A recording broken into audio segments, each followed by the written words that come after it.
good morning, good afternoon, good evening, matibay babies. Welcome to Matibay Class. Ayun At na, kanina ito na. ma'am, tapos na tayo sa module Proving 15. identities, tapos na tayo. O, Anong tapos gagawin na natin rin tayo ngayon? kanina ma'am sa anong tawag doon? Sum and difference. Yes. So, Okay? ngayon naman, deriving double angle and half angle May identities. pa-double na, may pa-half pa. And for that, we have two objectives. First is to derive double angle and half angle formulas. And second is to simplify trigonometric expressions using the double angle and half angle identities. Hindi matapos-tapos yung Identities. Oo. Ayan. Ayan, Woo! we have our double angle identities, okay? We have our half angle identities. Okay, Kung titigan nyo titignan yan. yung mabuti, Parang kapag mahirap. sinabing double angle, tignan mo. May 2 Two. siya. Double Kapag kasi. half angle, 1 half. All over 2. Ayan. Oo. So, take note of those.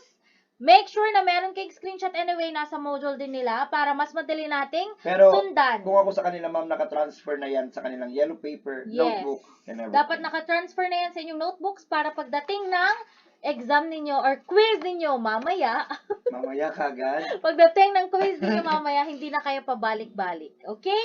So, let's start with our examples. Okay. Good day, STEM 001 students, pre-calculus, okay? Let's have module 16. It's all about double angle and half angle identities, okay? Yun lang. Hindi, nami-miss, hindi ka ano ba? Dapat. Kamusta kayo? Kumusta Ganon. kayo? Okay, exam week mga anak, pero kailangan natin gawin ito dahil syempre alam namin naman, hashtag matibay tayo. Okay. Again, hi, hello everyone. Let's move on to module 16 and that is all about double angle and half angle identities. So, parami na ng parami ang identities natin, pero wag nating pahirapan ang ating mga sarili dahil gusto pa nating mabuhay ng matagal. Okay. So, our main focus for this module is the following. Ayan. So, for module 16, double angle identities, meron tayong kailangang sundin na cosine, sine, and tangent. Nabaktit na ako sa video discussion mo. Ayan. So, for double angle identities, we need to strictly follow yung cosine, sine, and tangent. Depende sa kung ano ang hinihingi. Same through with half angle identities. So, make sure na you familiarize yourselves with this copy or hindi naman necessary na kailangan mo siyang i-memorize. So, kailangan mo lang maging familiar para alam mo kung ano yung mga pinaggagawa mo. May teknik ako dyan. Yes, sir. Pindot sa calculator, labas ka agad ang sagot. Wala pa, mamaya pa yun. Mamaya pa yun.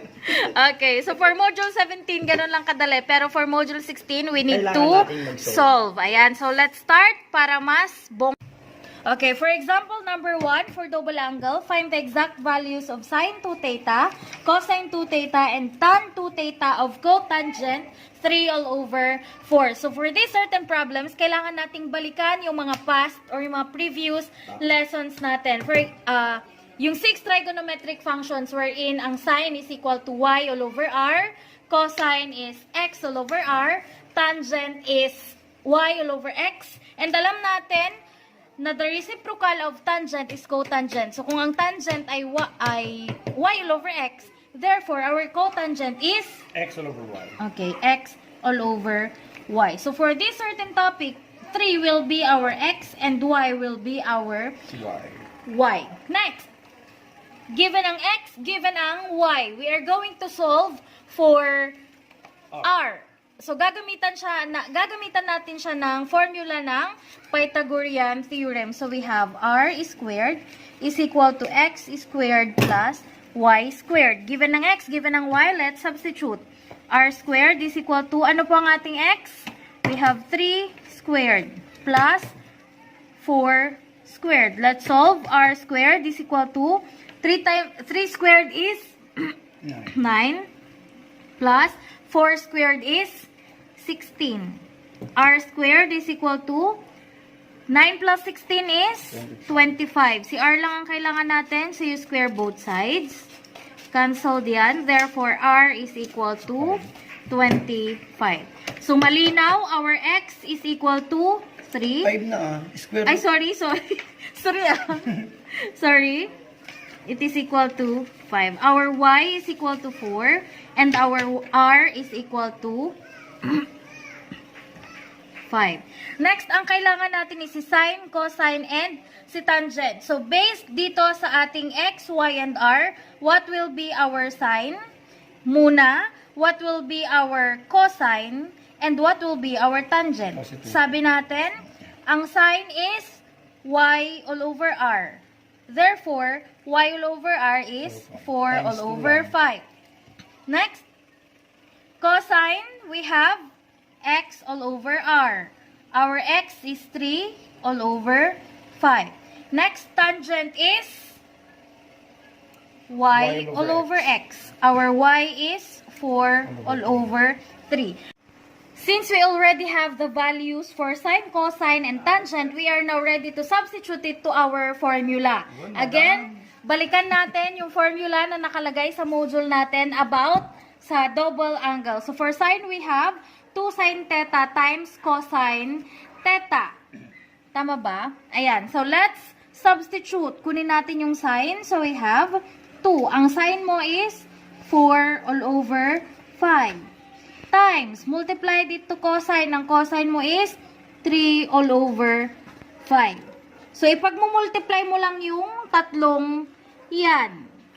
Again, meron siyang imaginary denominator na 1. Pause mo nga yan. Okay, so we have 2 times 4 times 3. 2 times 4 is?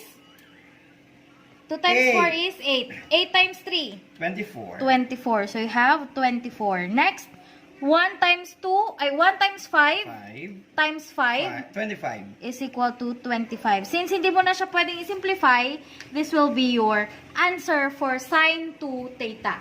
Let's move on to cosine 2 theta. Meron kang formula or meron kang kailangang sundin na cosine squared minus sine squared. Cosine mo is 3 all over 5. So, 3 all over 5 is squared.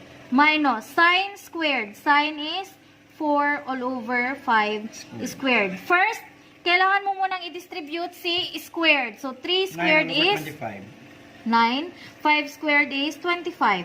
Minus 4 squared is 16 all over 25.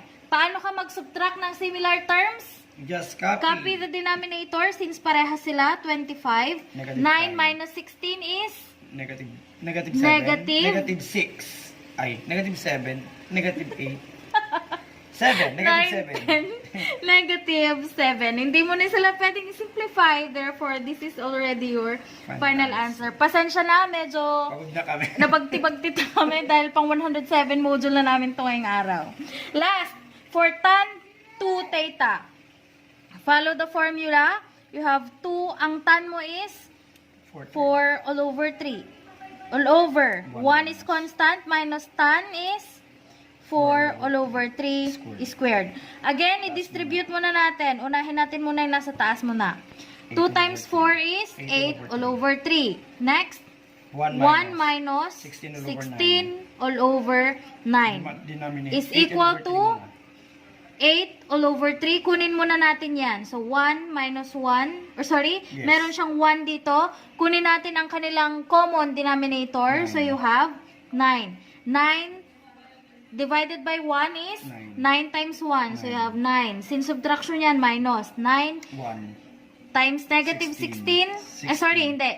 Times 16 is 16. Dahil nasulat mo na pala yung negative.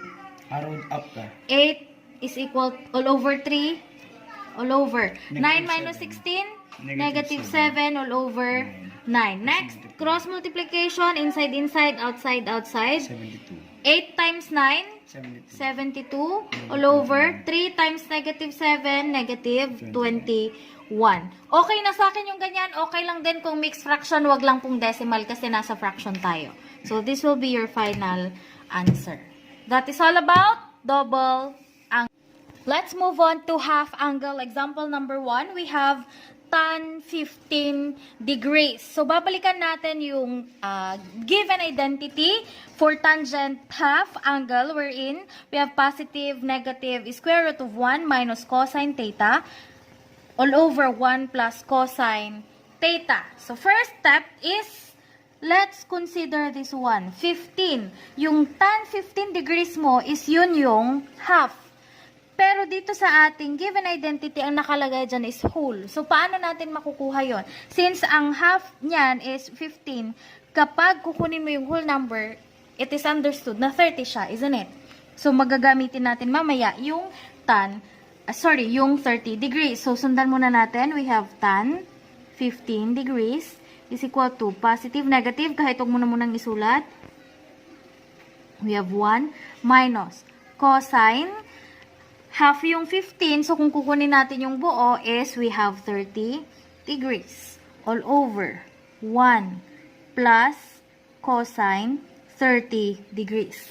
Cosine 30 degrees and cosine 30 degrees, naalala nyo po yung present kong table before or yung binigay kong copy, this one. So, magagamit po natin ito ngayon in identifying the different values. So, for cosine 30, since gagamitin natin si cosine 30 degrees is square root of 3 all over 2. So, gagamitin natin siya, we have now equal to square root of 1 minus square root of 3 all over 2 all over 1 plus square root of 3 all over 2.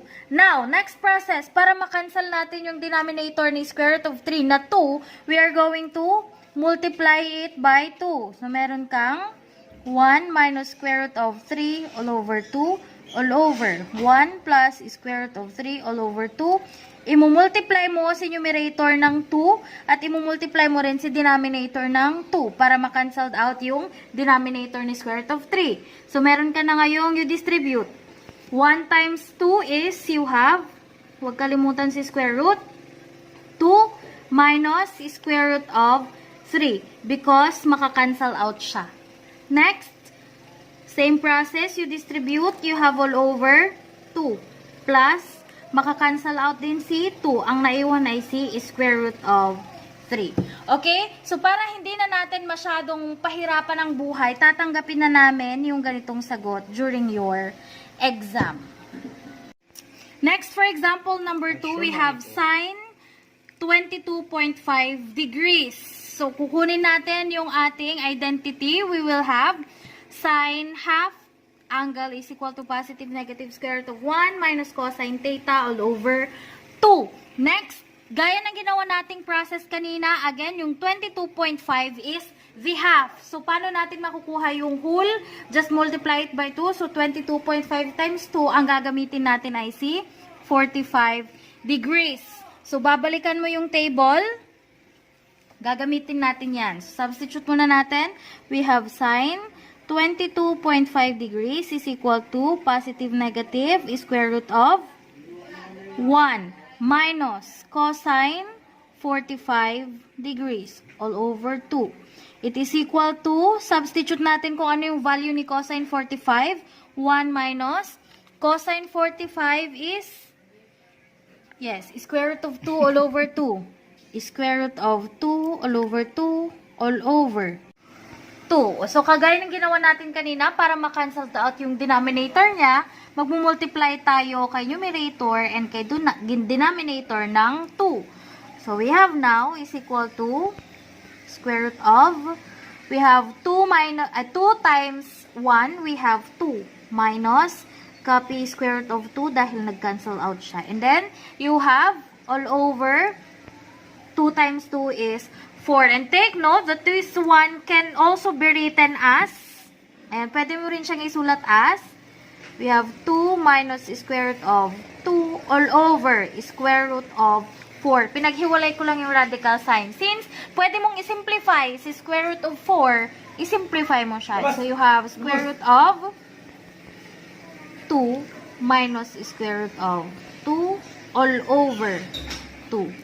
So, this will be our final answer. So, that is all about Module 16, double and half angle. Thank you so much, STEM students. If you have any questions or clarifications, feel free to message us. Again, laging tatandaan, lahat yan ay kayang-kaya natin dahil tayong lahat ay #matibay. Bye-bye!